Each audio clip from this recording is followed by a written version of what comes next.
Definitely using makes your mental health problems worse. I mean, I didn't realize that at the time, but you know, I realize that now. The reason mental illness and psychoactive drugs interact with each other is because they both affect the same brain chemistry, particularly neurotransmitters, minuscule bits of neurochemicals that facilitate communication within the brain. For example, excess dopamine, which is ultimately released by all psychoactive drugs, will induce psychosis and paranoia.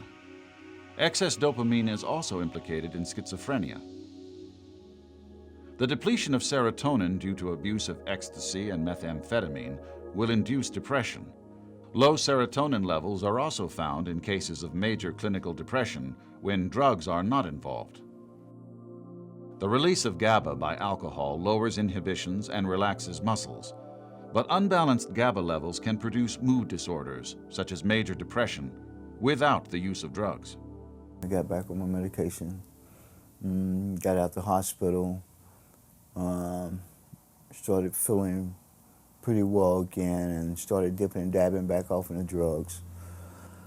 So then I got back on drugs, and once again that led me to not taking my medication because I didn't mix the two together. And for a second time, I attempted suicide in my life. For the hospital emergency room staff, it is often hard to know what the long-term problems are when drugs create an acute crisis. And so patients with severe mental illness who use drugs and alcohol have 2 to 3 times the rates of ending up in hospitals, jails, ER, homeless, getting victimized, getting in fights, having bad things happen to them like physical accidents too.